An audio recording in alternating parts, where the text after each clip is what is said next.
ആപ്ലിക്കേഷൻ്റെ സമയത്തും വിസയുടെ സമയത്തും ഒക്കെ സ്റ്റുഡൻസ് ചെയ്യുന്ന ഒരു മിസ്റ്റേക്ക് എന്താണെന്ന് ചോദിച്ചു കഴിഞ്ഞാൽ ഇപ്പം ആപ്ലിക്കേഷൻ്റെ കേസസിൽ തന്നെ എടുക്കുകയാണെങ്കിൽ നമ്മുടെ പെർസെൻറ്റേജിനനുസരിച്ചുള്ള ഒരു യൂണിവേഴ്സിറ്റി നമുക്ക് ചൂസ് ചെയ്യാൻ പറ്റുക.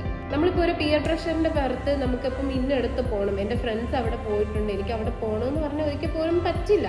ബിക്കോസ് നമ്മുടെ ക്വാളിഫിക്കേഷനും കാര്യങ്ങളും മാത്രം നോക്കിയിട്ടേ ഇത് നമുക്ക് തരത്തുള്ളൂ. അവിടെ നിന്ന് ഒരിക്കലും റെഫർ ചെയ്ത് നമ്മളെ എടുക്കുകയല്ല ചെയ്യുന്നത്, നമ്മൾ അങ്ങോട്ട് കയറി ചെല്ലുക ചെയ്യുന്നത്. നമ്മൾ കയറി ചെല്ലുമ്പോൾ നമ്മുടെ ഡോക്യുമെന്റേഷൻസിന്റെ ചെക്കിംഗ് ഉണ്ടായിരിക്കും. സോ ആപ്ലിക്കേഷന്റെ പാർട്ടിൽ നിങ്ങൾ ചെയ്യേണ്ട ഏറ്റവും ഇമ്പോർട്ടൻ്റ് ആയിട്ടുള്ള കാര്യങ്ങൾ, നിങ്ങൾ ചൂസ് ചെയ്യുന്ന യൂണിവേഴ്സിറ്റി, ചൂസ് ചെയ്യുന്ന കൺട്രി എല്ലാം നിങ്ങളുടെ ക്വാളിഫിക്കേഷൻ ബേസ്ഡ് ആണോ എന്ന് നോക്കുക. നിങ്ങൾ ചൂസ് ചെയ്യുന്ന കോഴ്സും അത് ബേസ്ഡ് ആണോ എന്ന് നോക്കുക.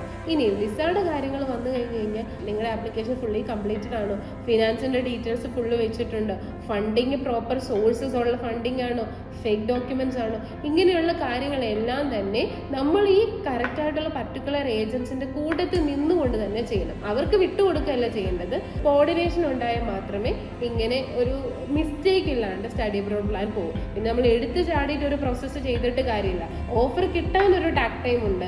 ആ ടാക്ക് ടൈമിന് വേണ്ടിയിട്ട് നമ്മൾ വെയിറ്റ് ചെയ്യുക. ടാക്ക് ടൈം കഴിഞ്ഞിട്ടുണ്ടെങ്കിൽ നിങ്ങൾ പതിയെ പ്രഷർ കൊടുത്തിട്ട് ആ ഓഫർ ലെറ്റർ റിലീസ് ചെയ്യിക്കുക. ഇങ്ങനെയെങ്കിൽ കാര്യങ്ങൾ ചെയ്താൽ മാത്രമേ നമുക്ക് മിസ്റ്റേക്ക് ഇല്ലാതെ അബ്രോഡ് സ്റ്റഡീസ് മുന്നോട്ട് പോകാനായിട്ട് ഒക്കത്തുള്ളൂ.